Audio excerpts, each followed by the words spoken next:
All right, so today on the podcast, I have my good friend Chandler Garlow. And Chandler, first of all, I appreciate you for being here because I know, like we were just talking about, you don't like to talk about yourself very much. No. Neither do I, which is why I have other people on my podcast. You see how I did that? Now you just have to do the same thing. Okay. So, a lot of people know you as an athlete, obviously, who are listening. I'm sure people are like, oh, I know her. She's a CrossFit athlete.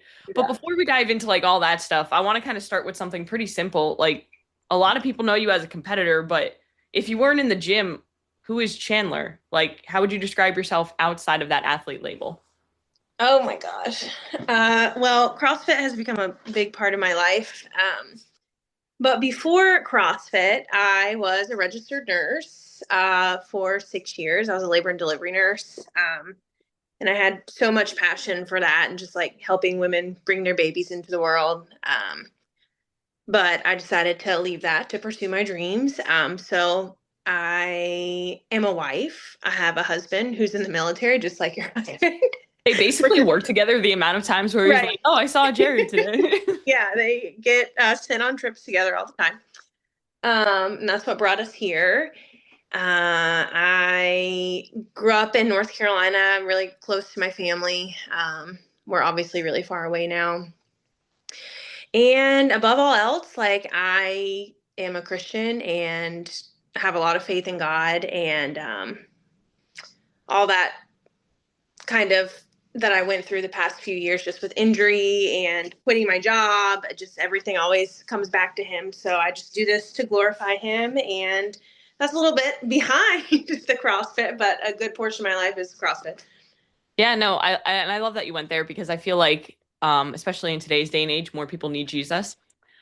Because Yeah. like I like to remind myself every day is like regardless of what's going on in my life, as long as I glorify him and I have God, then I'll be okay. Right. So, I like all that and that gives the people a little bit of a sense of who you are behind the athlete. But let's Yeah. go back to the beginning. Before becoming a competitor, like how did fitness become a part of your life? So I've always been pretty active. I was a competitive cheerleader growing up, cheered for school, and then I was lucky enough to cheer in college. And I was in nursing school and I spaced out my chemistries in a way where I had to have an extra semester of school. And all my roommates were still cheerleaders. I felt very lost because I felt like my whole identity was cheerleading and I didn't know what to do next. Like they would be gone for practice. I'd just be sitting around studying, but doing nothing. And my mom had been doing something called CrossFit. And so I would go home in the summers and I would just like go check it out. And it was like fine. I never was like, wow, I really love this. But then I found out there was a CrossFit gym like right behind my apartment complex. And I was like, okay, like, and I'm not like a kind of person like to go do things by myself. Like back in the day, I wasn't definitely.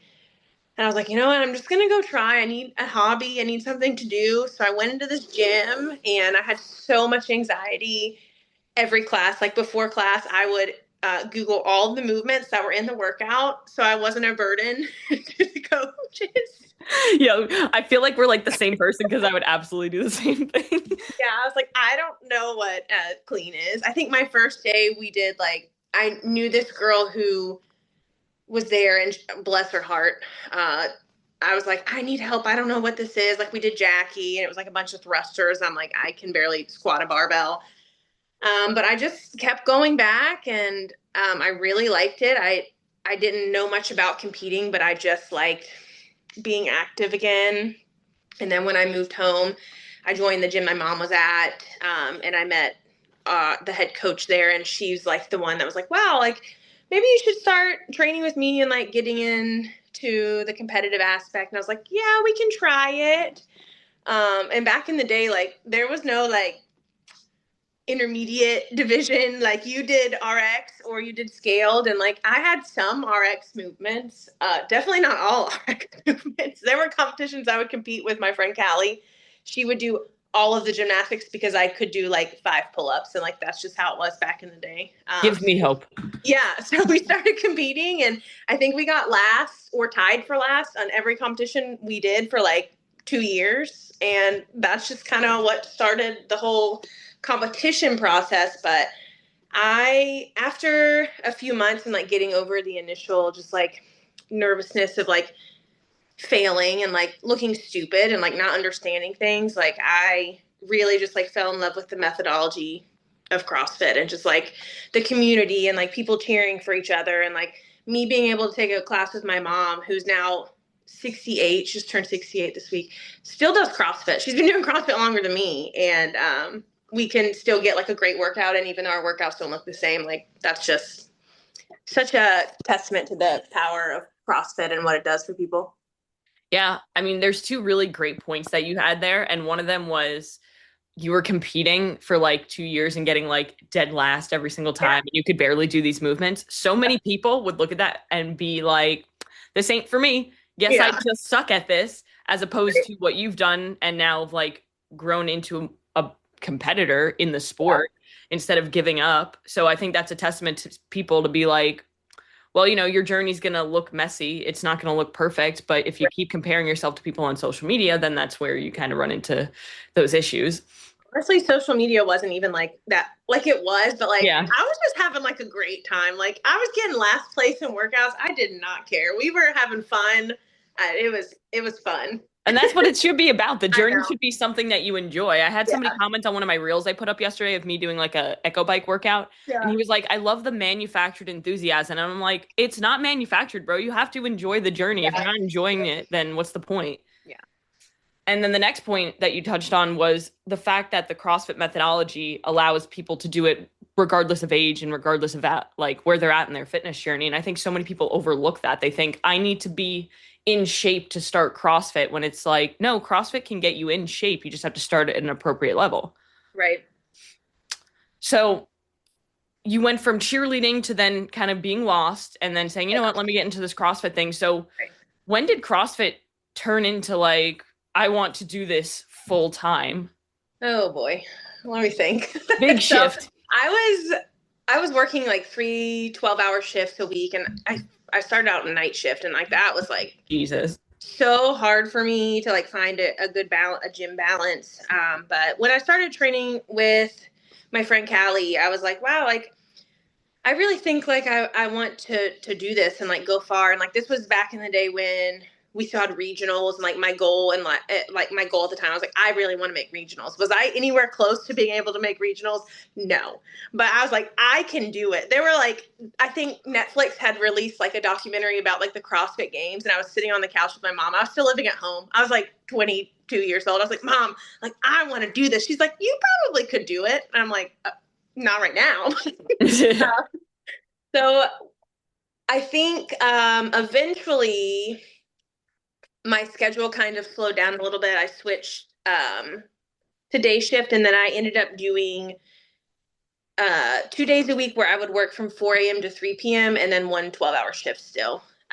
That's so much stress on your body. I Yeah. can't like even imagine because I have a Yeah. couple of clients who are like they work night shifts or they work 12-hour days and that Yeah. impacts their like I will lower their volume if they're doing that. So Yeah. like, doing that and then training Hard. CrossFit is crazy. It was hard. But once I got on day shift, it was a little bit better. And I would say, like, I've always had like, it's just in my personality. Like, if I'm going to do something, like, I'm not just doing it for, like, fun. Like, it is fun, but, like, I want to be really, really good at it. Yep. So I joined another gym. Our gym kind of closed down, so we kind of moved gyms.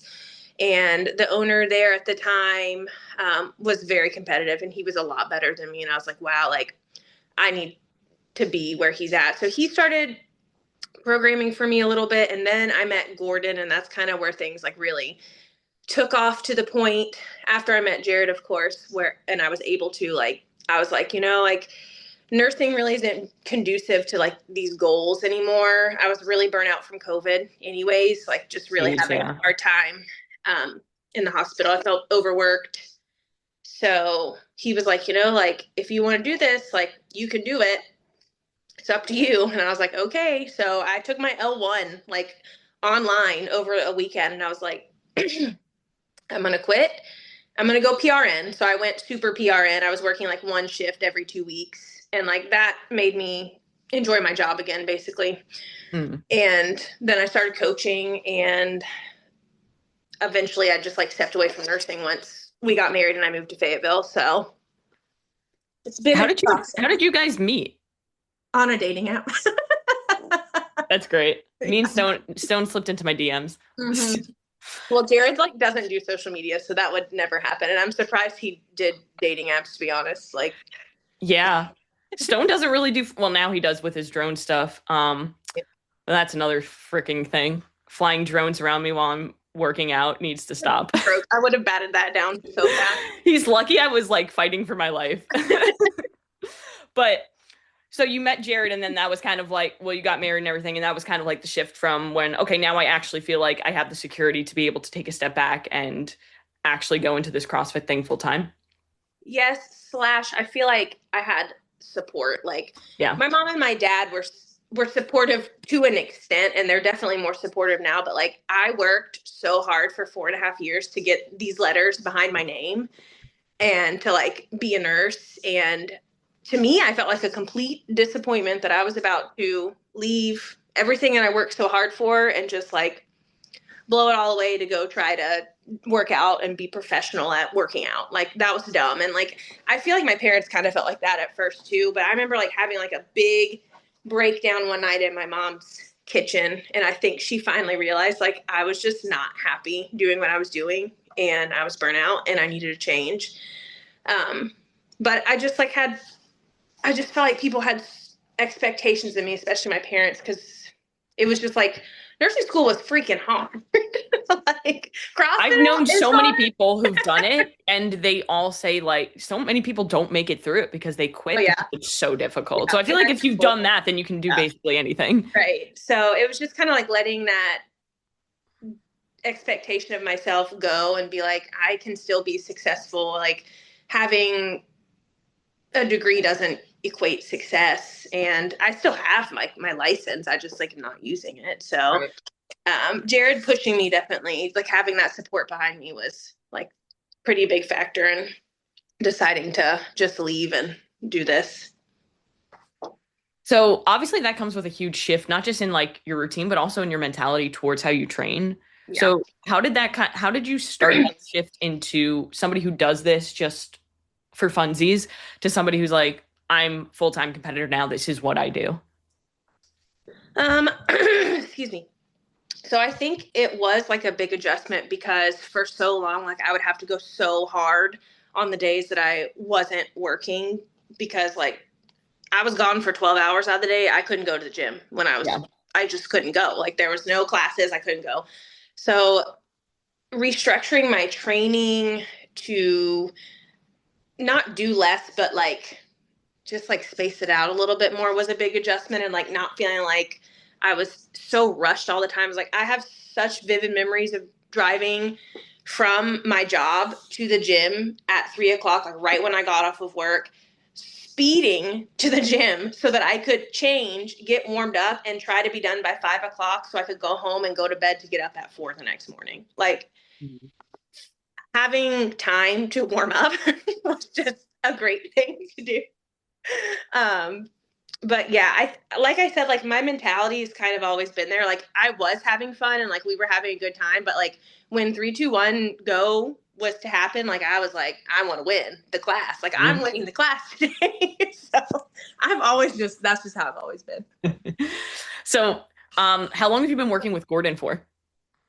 This will be our 4th year. So you went from doing just the class workouts to now having somebody program for you. How has that shift been? That was also an adjustment. And it's been a lot of going from working out with a lot of people every day to working out by myself primarily all the time. Um, so that was a mental challenge, but that I'm so used to it now. It's kind of just like whatever. And I know you get that too. Yeah, that's like one of the biggest questions that I get in on social media is how do you work out? How do you find the motivation to work out by yourself? And it's like, well, Do it. there are some days where I go out there and I want to actually cry. Yeah. So I'm not motivated. It's just No. about like doing it because you have this goal that you're chasing. Yeah, you just have to do it. But also it shifted into just doing like things that I didn't necessarily want to do and I'm just bad at doing. And being okay and like being uncomfortable with that, like not having great days every day or like for weeks just not having good days and like that's just how it was, but eventually like the work pays off, and if it doesn't, we try again. Exactly.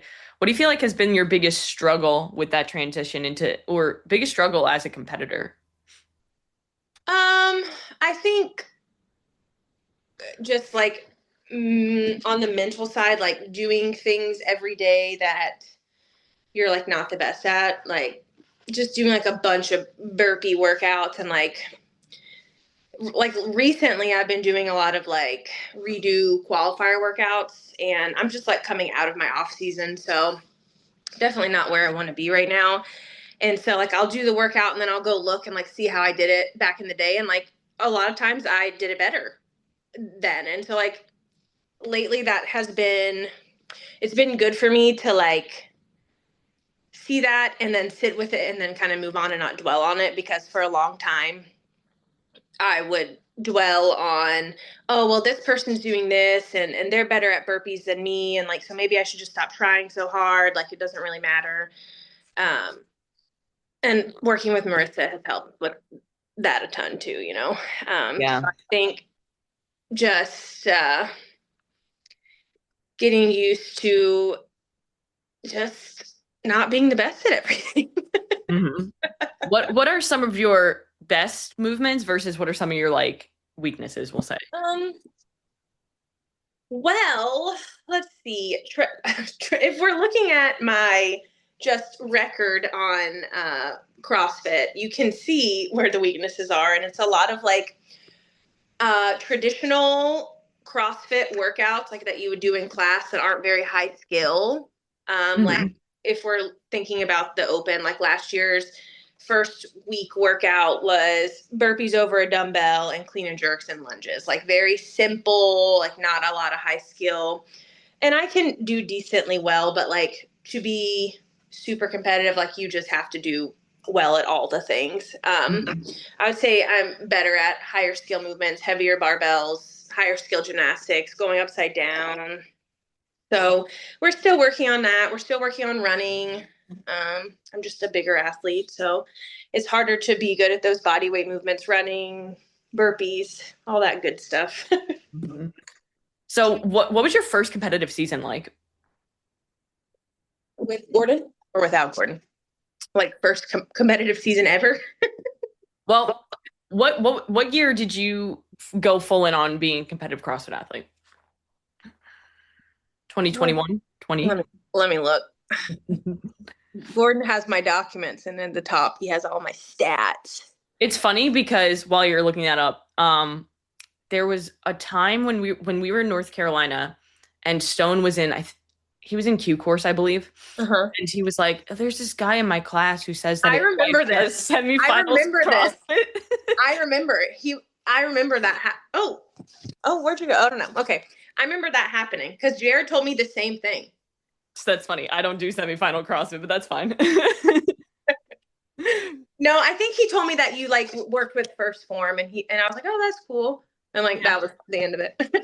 that's funny. I don't do that no more. It's funny because I remember like thinking I was like, oh, that's so cool. And now it's like, oh, that person who judged us that time at Oh that yeah, competition. good times. Yeah, good times had by all. So what year? 2021 is when we Okay. first started keeping stats, and that was when I first started working with him. So that So how did you like, did you qualify? When was the first year you qualified for semifinals then? that would be 2023 was Okay. when we went to North American East semifinals in Orlando on a team. Mm-hmm. Yeah. So tell me about your experience at those bigger competitions. Like, what was your first really big competition? I would say my first actual big competition was Crash. So I love the Crash competitions. I love JR. I did a competition with the guy that I was talking about from my gym in Charlotte that like was way better than me. And I was just like so honored that he even asked me to be on this team. We did a team competition and we got like fifth place and we were like stoked. And so then every year, like I would get invited back or I would sign up to go to Crash. And like, I think in probably in 2021 or 2022, I did individual Crash and like there were some big names there and I like got demolished like last place and I did not even care because it was just really cool to be there. So that was probably my first like biggest competition and then after that semifinals for sure. How close have you gotten to the games?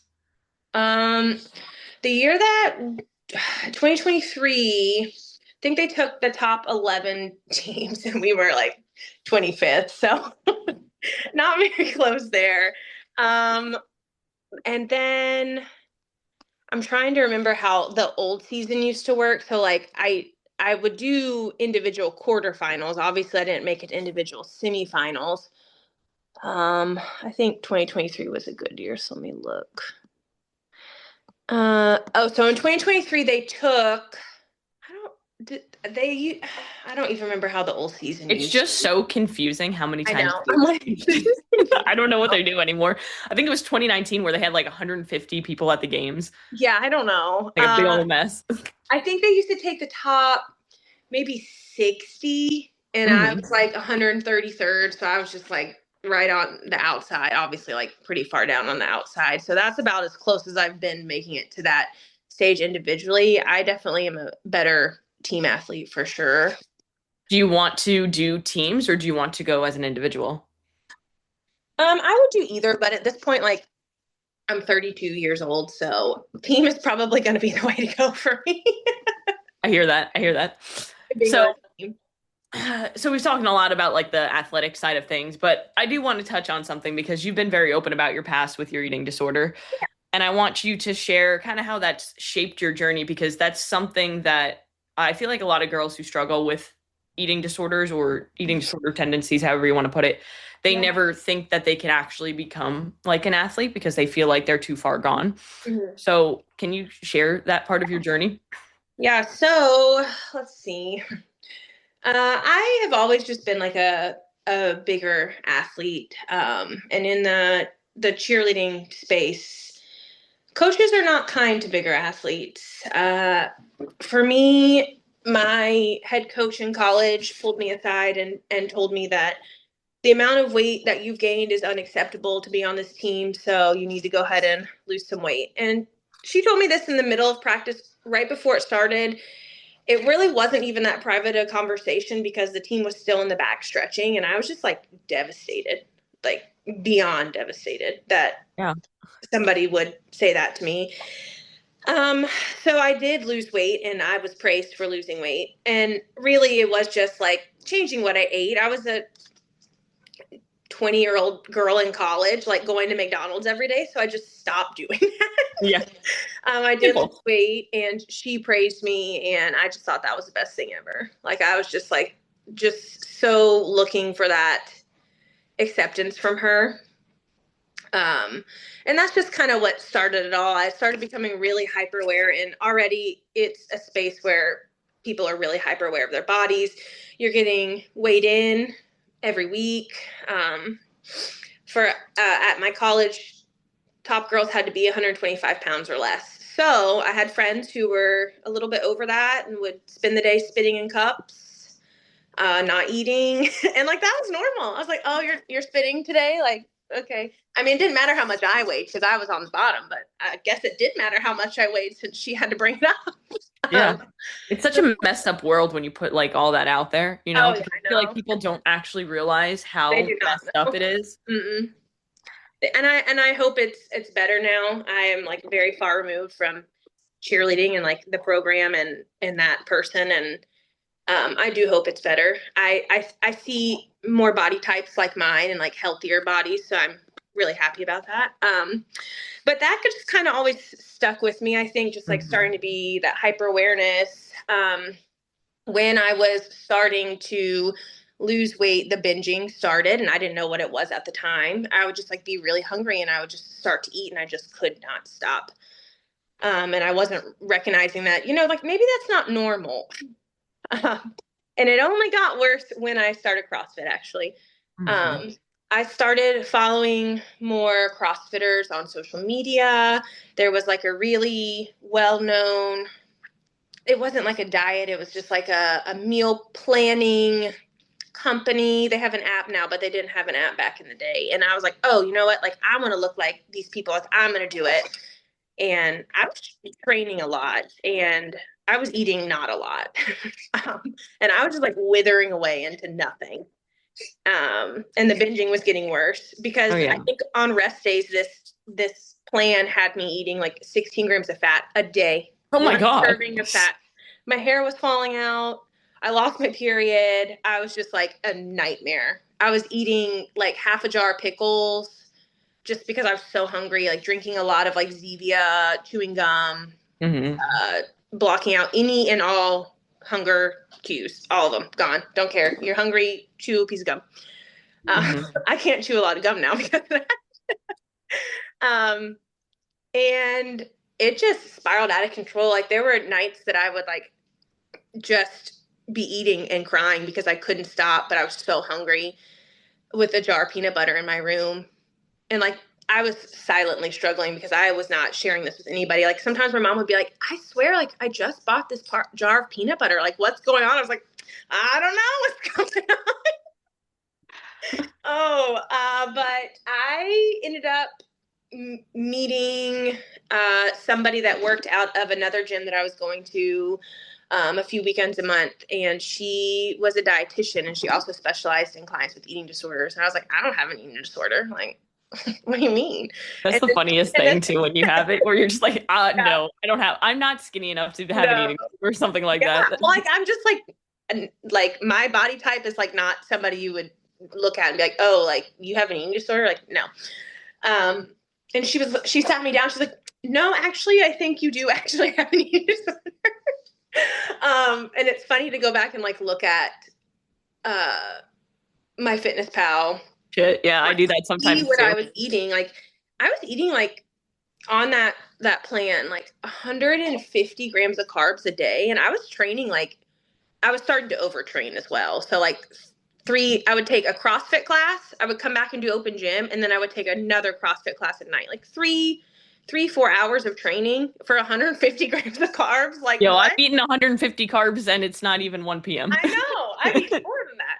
That's crazy. And the first thing that she did was just like bring me back down to earth, and she did like a metabolic test, and like I breathed into a tube for like 30 minutes, and she's like, so like this is how many calories your body needs in a day to like just sit down and breathe and your organs to function, and you're not eating that. And I was like, oh. And like we did so much work, not only on just like incorporating food back in, which was scary, but just like on the why and how to combat thoughts. And even today, like the thoughts, we talk about this all the time. Like, it's just like, it's never like, oh, you're cured. The end. You're done. And I feel like so many people think it's that easy. Like, I don't know about you, but like, Yeah. I love Stone. He's the best. He supports me so much and Yeah. he gets it. But sometimes he's like, just eat more. And I'm Yeah. like, I know. bro, But like, not you that don't simple. understand. Yeah. That's how Jared is. He's like, just don't be sad. And I'm like, oh, yeah, my depression is actually cured. Yeah. Thank Oh, you. thank you, doctor. Um, so like there's days, weeks, and it definitely fluctuates like with my hormones and my cycle too. Like for sure. Like there's just like weeks where I'm like, I feel like a manatee, and then I'll start my period and be like, oh, this makes sense. This Yes. is all connected, you know? Mhm. But I do think like just back in the day when I was starting CrossFit, there was just like such an emphasis on how you looked and like the aesthetics of CrossFit. And now you have athletes like Laura Horvath and like Ilona Mahar, who was just like who I needed when I was, growing I up. think a lot I of needed people needed her. her. Like, God bless all the girls who have her today. Yeah, they're lucky because we did not have that. Just more people like that in the space, just like fighting for you to love yourself as you are, and like that being strong is cool, and like being less is not more, and it's better, and we're in a good place. But as we talk about, you know, being in a sport that still is focused on body aesthetics most of the time, and like people are working out with their clothes off, like it's hard to not fall back into old thinking patterns. Not so much behavior patterns, but thinking patterns for sure. Yeah, and I think that's really what define like we've said, like you never truly recover from an eating disorder. I really believe that you never do. No. But you become stronger in the sense where you're able to overcome the thoughts instead of acting upon them. Yeah. And that's something that me and my nutrition coach talk about a lot. It's like, hey, yeah, you might have the thoughts, but as long as you don't act on them, then we're Yeah. making progress. Yeah. So, do you feel like it's more difficult now because you're so focused on performance because we have to eat more in order to perform, versus like before you were doing CrossFit? Say that again. Do you feel like it's more difficult dealing with these thoughts now with having to emphasize performance versus before? I would say sometimes, but like honestly, like I'm like working a ton, so like I'm hungry, so I'm just gonna eat. Like plain and simple. I'm always hungry. No, like sometimes people are like, so like when you started like adding calories in, like was that really hard for you? And I was like, no. Like I was so hungry. I cannot tell you that I remember going to the grocery store one day and buying a bag of bagels and crying because I could eat a whole bagel. Like that meant the world to me that I could eat one bagel. Well, there's like we've been adding more carbs into my plan because I'm in such an energy deficit Yeah. from under eating for so long. Right. And like I'm just trying to get my menstrual cycle back at this point. Mm-hmm. And like my coach was like, why don't you just have some like multi-grain Cheerios? It's Oh, like good. they're so fucking good. But like I am very like open about my orthorexic habits. Like Yeah. it's processed, it freaks me the fuck out. I've been getting better with it, but it was like 14 grams of Cheerios, like basically like a freaking handful. Yeah, She's that's like, like that's it. Just try that. And I that's like like six had a near Cheerios. panic attack doing it. Like, Yeah, I'm so messed up. that's But the okay. more that you do it, the more that you expose Yeah. yourself to, and that's with anything in life, you become better at it. And now it's like, oh yeah, I'm just having my Cheerios, you know? I couldn't even like peanut butter was my biggest binge food. There were the day that I bought a jar of peanut butter and I was able to keep it in the house was like something that we celebrated because I could not buy a jar of peanut butter because it would be gone in one day. Mm-hmm. Yeah, and that's something I never personally struggled with binging. My brother did, so I've helped him with that.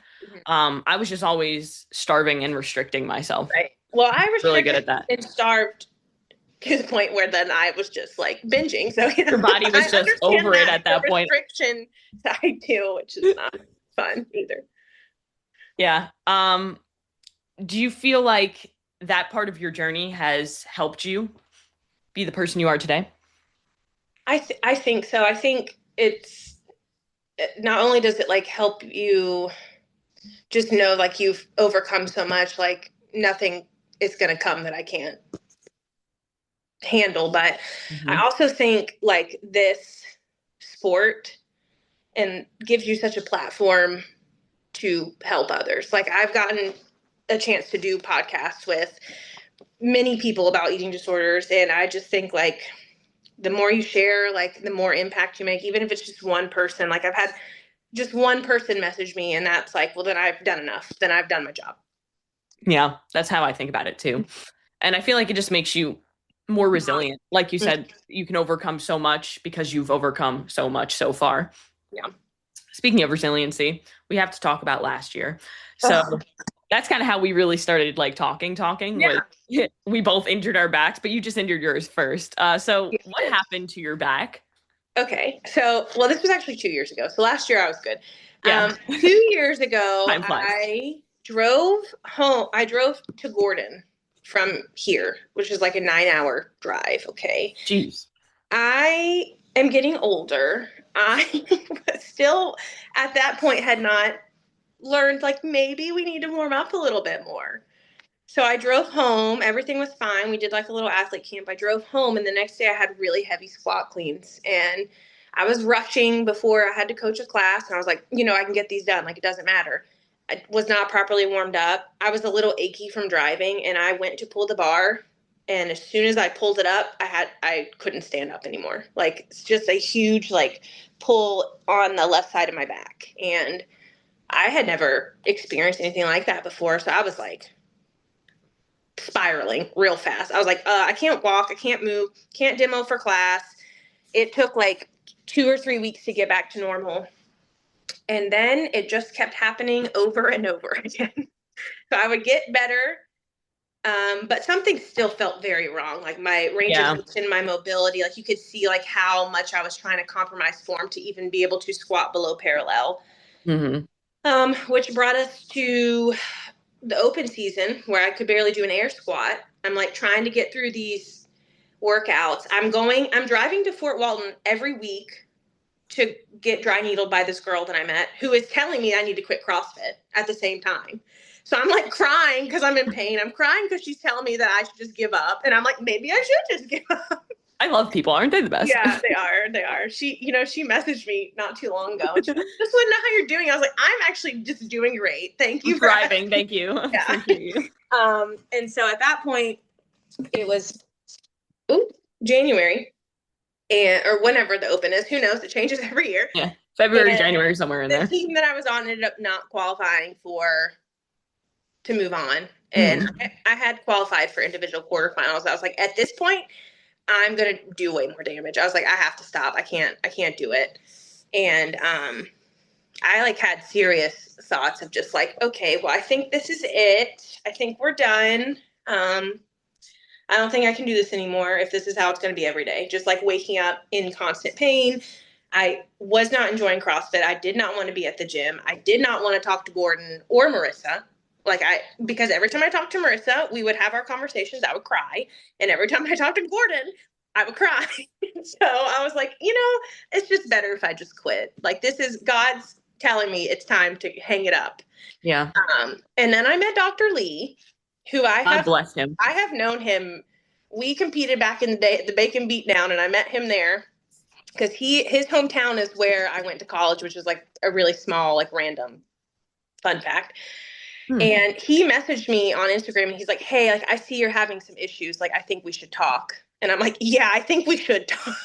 Because every single healthcare provider that I had talked to, like PT, didn't matter. They were like, yeah, like, I don't really know, but like I can charge you like $500 and like we can figure it out. And I'm like, no. Yeah, nah, I'm good. Had a Zoom call and he's like, I just want to check something. Like, I want you to sit on this box and I want you to bring your leg in and bring your leg out because I want to look at your internal, external rotation. And I did it. And he's like, is that it? And I'm like, yeah, I can't even put my shoes on, bro. And he's like, I know what we can do. And I was like, seriously, it's that he's like, oh, I know. And that was literally our Zoom call too. I was like, what do you mean, He's like, yeah, like this is very, very simple. And I'm like, oh, is it simple? Because nobody has said that that's simple.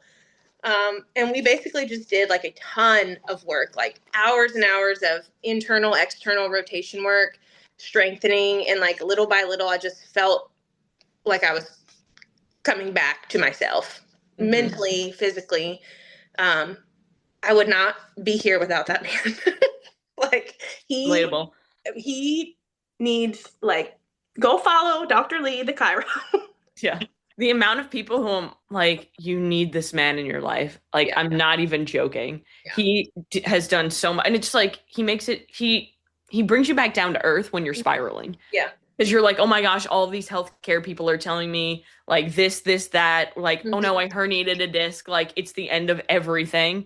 And he's just like, no, it's fine. Like, we just need to do some of these things. Yeah. You know? Did you ever get like a diagnosis? Like, do you know what happened to your back? I literally have I don't think it was ever my back. So basically it was my hip internal, external rotation was so tight that when I was squatting, my hip would be like, I'm done. And then my back would be like, I'll take it. And then I would just pull my back out because Absolutely. I can't take it. So that was my diagnosis in non-medical terms. I don't know what it would be with medical terms. Yeah. Yeah. I got to that point where it was like kind of very similar where my hip internal, external rotation is absolute shit. And then one day my back said, oh, you're doing heavy squats. let me get this. And it was like, no, please don't. And then I just kept pushing it, pushing it, pushing it to the Yep. point where I was doing GHDs and then my whole back felt like it exploded. And apparently I had herniated a disc. It had Yeah. exploded. Yeah. But it's crazy because when people look at these injuries, especially as an athlete, you think like your whole world's over. Oh yeah. I think that gave you an opportunity because it did for me to look at your life outside of being just an athlete and seeing how much worth that you truly have. Yeah, I would say like the best thing that has ever happened to me in CrossFit is that experience because it Mhm. taught me like not only yeah, you can overcome these injuries and like people believe in you and people are your friend not because you're good at CrossFit but because you're you, but it taught me that I was putting my whole identity into CrossFit and like it was there was nothing else. Like I'm Chandler and I do CrossFit. I am CrossFit. That's it. And it taught me like, yes, you do CrossFit, but you are not CrossFit. Your whole life is not CrossFit. Like you bring so much more to the table than just like being able to snatch a barbell. Mhm. And before that injury, I was, if you would ask me like, like if you when you retire, like, are you going to be okay if you don't make it to the games? Absolutely not. That would have destroyed me. And like now, as I'm getting older and we have to start making, decisions to start a family and like move because, that's coming up sometime soon. Are you It's guys actually moving anytime soon? we don't know. It's like all up in there. Who knows? I But feel that. eventually, yes, we are going to move, whatever happens. I'm just along for the ride.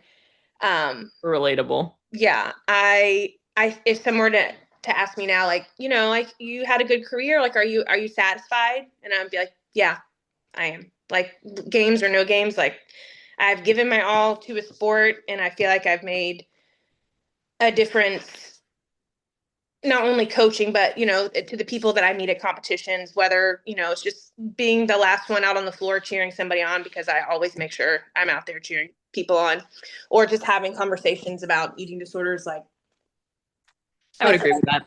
yeah. You've definitely made an impact on my life, Oh, for sure. stop. Yeah. Will you be at Beach Brawl? I am. Yeah, I'm gonna be on team. Nice. I'm competing intermediately, and I will come Yay! dead last in every No, you event. won't. Stop. Not with that attitude. What day do you compete on Sunday? Saturday. Saturday. Okay. I'll be there because Jared's competing individually and team. Ooh. I don't know why he did that because we're too old for that. Yeah, that doesn't sound like something a 30-something-year-old person should be doing. No, but it's okay. Whatever. Yeah. So you've rebuilt yourself and you come back stronger. So Yeah. let's talk about where you're going now. Like, Let's talk about what are you training for now? I am training obviously for beach brawl. Not really. I need to look at the workouts because I don't even know the workouts to be honest. But it's okay. We'll Yeah, make it work. that's fine. Um, I am training for this upcoming season. Everything's still a little in the air right now. We had a very successful competition at Syndicate Crown with my team. TBD if that team is still gonna be together.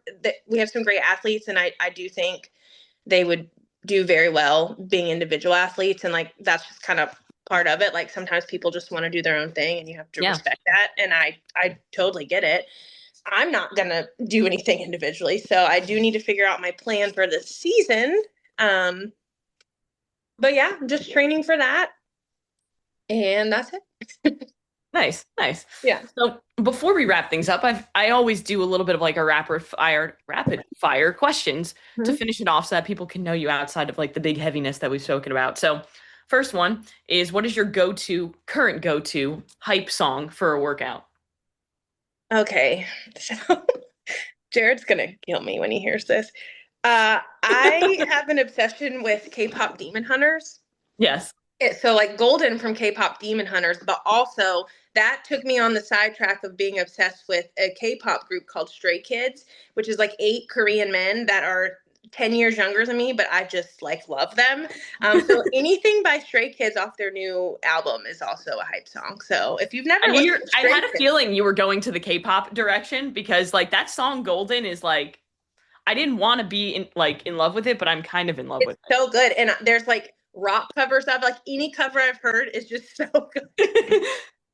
That for now, and then in November it'll be Wicked. Yes, or the Jonas Brothers because I'm going to the Jonas Brothers in November. Awesome. Yeah. Um, Next is favorite CrossFit movement versus least favorite. Favorite is snatches and handstand walks, and then least favorite is thrusters, but specifically dumbbell thrusters. I can get on board with that. That's like the worst exercising They're ever. so bad.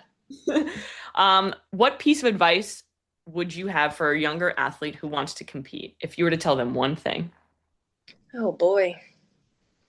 I guess just don't be afraid to put yourself out there and don't be afraid to get last place. That's good. And finally, if you weren't competing in CrossFit, what would you be doing? Oh my gosh. I would probably still be a nurse and be miserable. Yeah. But fun fact, I did used to have a baking business on the side. And I used to make cupcakes and macarons for people's like baby showers and stuff. And I really enjoyed that. I wish I had more time to do that. And I've also developed a gluten intolerance since then, so I can't partake in any of that anymore. I do, I maybe like a little baking business. That's funny because I almost went to pastry school because I knew that. I've seen your stuff. I legit was like the person who would make everything. But when Yeah. I was in that zone, it was when I was like 90 pounds with my Yeah. eating disorder and I wouldn't eat any of it. And Mm-mm. now I've developed a dairy intolerance, so I won't be partaking in I'm either. also dairy intolerant, so We're having fun. Well, Chandler, thank you for sharing your journey. yeah. I'm super excited to continue to get to know you more and like, learn from you because that's what I'm here for. But everybody go follow Chandler. I'll put her information down below and go out and do one thing that's going to take you one step closer to where you want to be.